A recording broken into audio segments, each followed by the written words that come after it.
del tabique nasal y sobre lo que es el manejo de la epistaxis. ¿De acuerdo?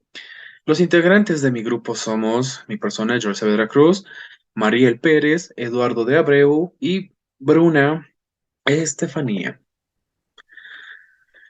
Continuando con la exposición, primeramente daremos un breve repaso a lo que es la anatomía de las cavidades nasales, ¿verdad? Vamos a decir que esta está conformada por los huesos frontal, el esfenoidal, el maxilar superior y el etmoidal. ¿Qué nos interesa acá de la cavidad? ¿Qué es lo importante dentro de su fisiología? Vamos a decir que dentro de la fisiología de la nariz nos permite transportar el oxígeno, humidificarlo y calentarlo. Claramente hablaremos propiamente de él un poco más adelante. Dado dado su, ¿qué se llama?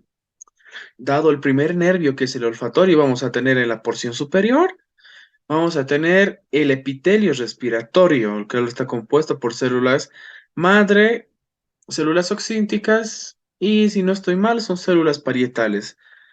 Estas células se van a encargar de lo que son la decepción y la producción de moco. O sea, van a producir mucígeno moco para que polvo y otras sustancias que se encuentren en el aire no lleguen a pasar a lo que es hacia la porción interna de lo que son el pulmón y va a quedarse en esta parte. En esta parte va a ser en la porción esfenoidal, digo, etmoidal, la que va a tener esta característica de interpretar los aromas que tengamos. Pero como otra característica que muy pocos no conocen, es el hecho de ver que la comida y todo lo que percibimos, también lo percibimos con los aromas. ¿Qué quiero decir con esto? Que el hecho de tener la nariz tapada nos va a decir que incluso no vamos a llegar a sentir bien lo que son propiamente los sabores. ¿Eh? Vamos a pasar y vamos a comenzar con la vascularización. ¿Cómo se vascularizará nuestra nariz? Para esto vamos a tener ramas de la carótida externa, también vamos a tener ramas de la carótida interna. De la carótida externa vamos a tener que las ramas de la maxilar interna, vamos a tener ramas esfenopalatinas, también llamadas arterias de los rinólogos, porque estas arterias son muy importantes porque pueden producir sangrados bastante abundantes, tanto así como es en la porción de la arteria de la carótida interna, las cuales van a irrigar, las cuales son la arteria oftálmica, la cual no va a irrigar de una gran cantidad, pero también va a irrigar, ¿verdad? La arteria etmoidal anterior y la arteria etmoidal posterior, las cuales van a irrigar más propiamente a lo que son los cornetes nasales. Dentro de su inervación, como anteriormente ya había dicho, esta imagen debería haber estado un poco más atrás. ¿Por qué?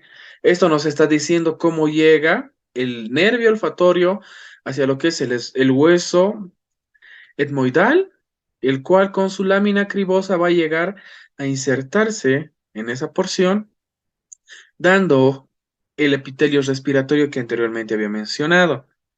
También van a producir, gracias a eso, lo que son el epitelio respiratorio. Va a haber bastante producción de moco, va a haber las vibrisas también que van a estar ahí para evitar que entre objetos extraños, tanto como polvo, humo y demás cosas, lo cual pueda llegar a dañar el pulmón internamente, ¿no? De esto vamos a tener una inervación del dolor. Este va a estar dada por lo que son ramas de la primera y segunda del trigémino. También va a haber ramas olfatorias del primer par craneal. Disculpe. También vamos a tener dentro de estas ramas parasimpáticas y también simpáticas. Las parasimpáticas va a ser dado por el nervio petroso superficial y las fibras simpáticas van a ser dadas por el ganglio. Bueno, en esta ocasión voy a explicar un poco cómo actuar frente a una epistaxis o también denominado sangrado nasal. Este puede ser causado por traumas, tanto accidentes de tráfico, tanto puede ser traumas por golpe, por caída, o también en niños se ve más frecuente ya que estos tienden a meterse objetos o el dedo a la nariz y así provocarse lo que es el sangrado. Entonces, ¿qué es lo que debemos hacer en estos casos? Para empezar, el error más garrafal que cometen los padres de familia es que piden a sus niños que se inclinen la cabeza hacia atrás o los dicen que se recuesten en la cama. Pero ¿qué es lo que provoca esto? Provoca un retroceso de la sangre hacia la cavidad orofaringea, y lo cual puede provocar lo que es un atragantamiento y asimismo puede provocar que estos mismos pacientes se traguen lo que es la sangre y estas pueden producir lo que son heces de color marrón rojiza. Entonces, ¿qué es lo primero que debemos hacer? Lo primero que debemos hacer es una limpieza de las fosas nasales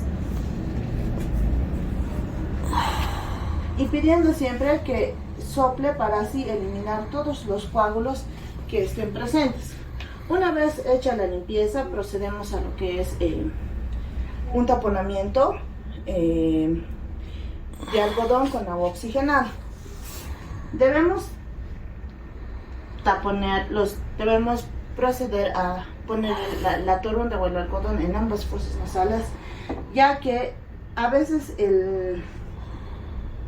la presión de la sangre es tan fuerte que al tapar una fosa nasal tiende a salir por el otro lado. Entonces es mejor tapar ambas fosas nasales y pedirle que respire por la boca. Así también debemos hacer presión sobre los tabiques. Esto debe durar unos 10 minutos. Se puede realizar este procedimiento 2 a 3 veces, ya que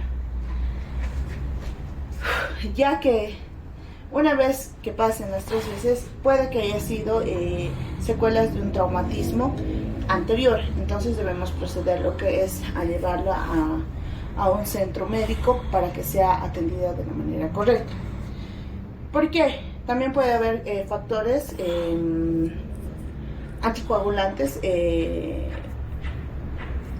que tal vez puede tener alguna enfermedad que la lleve en lo que es a este cuadro de epistaxis.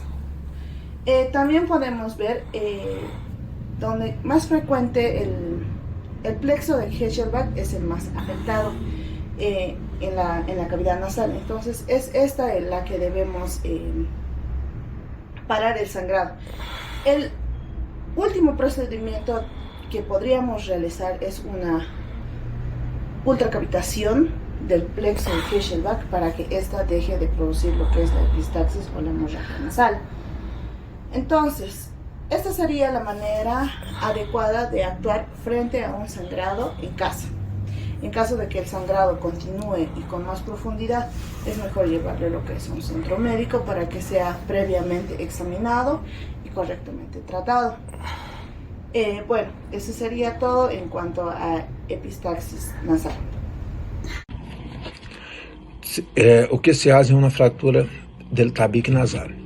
Se entra o paciente ao serviço de saúde com sangrado na região da nariz. Então, o que devemos fazer? Primeiramente, perguntar o que está fazendo e que tipo de atividade ele faz. E em cima desta pequena coisa, para que podemos sanar a hemorragia e a hemorragia, o que fazemos? Então, fazemos inspecionando, pressionando bem um pouquinho lá no nariz para que possa detener o sangrado, depois aplicar uma compressa fria, tá? Uma compressa fria e se possível não, ministrar um paracetamol para que possa aliviar um pouco a dor em la hora da examinação física. E o que devemos fazer? E o diagnóstico? O diagnóstico, a atenção médica, apesar de ele estar pressionando suavemente na parte exterior da nariz e ao redor dela, ou seja, para que nós outros podemos observar as fossas nasais, para que podamos identificar, ou seja, detectar se há alguma obstrução ou algum signo de hueso roto. E E isso lá, e temos que orientar esta dolor, esta moléstia. E lá por meio de uma exploração física, por meio de uma avaliação, por antecedentes deles, aí podem fazer uma radiografia, caso se suspeite de outras lesões faciais. E se for uma coisa mais complicada, pediremos uma tomografia computadorizada. E las fraturas nasais, como todos nós sabemos, há uma classificação. E se pode classificar em dois grupos, o grupo 1 e o grupo 2. O grupo 1 suelen ser fraturas nasais que não desplaza, ou não relacionado com o desplazamento de los fragmentos e nem de formação septal. E a fratura do grupo 2 são as fraturas nasais com deformidade septal, ou seja, aquela assimétrica, e com deformidade septal. Ou seja, um desplazamento do fragmento, ou seja, que isso pode evolucionar a superior a 5 dias. E, ou seja, o que passa quando todas as vezes que nós golpeamos o nariz, causando dano, então há situações que pode ser quirúrgica e uma situação que não pode ser quirúrgica. Há as consequências também de los niños, porque os niños, como estão em desenvolvimento, isso não necessita seriamente um ato cirúrgico, dependendo da gravidade, porque com o tempo o hueso pode evolver.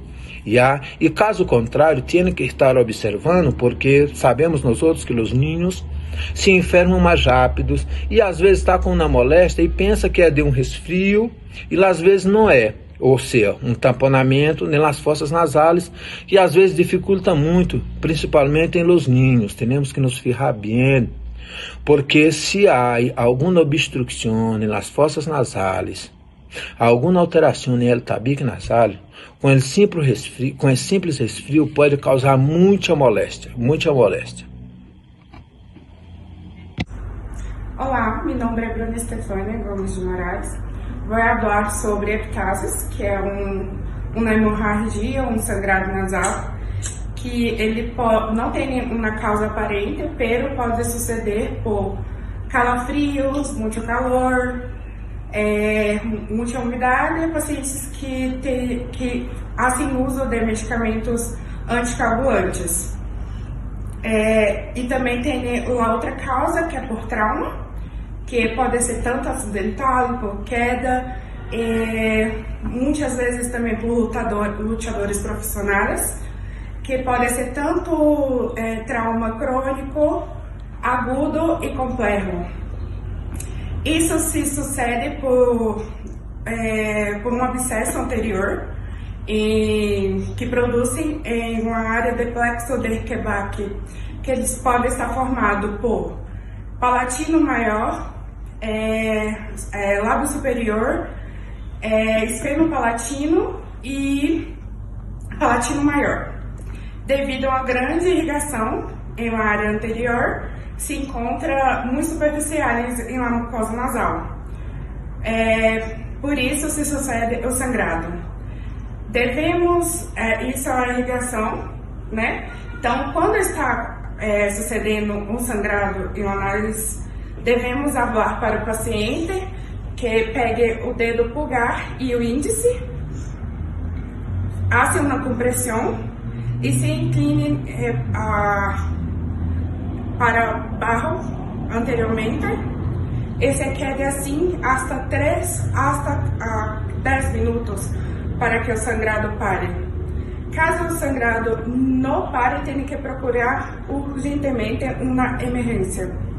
E se o sangrado pare, tem que marcar com um otorrinolaringologia para que o tratamento devido para esse sangrado.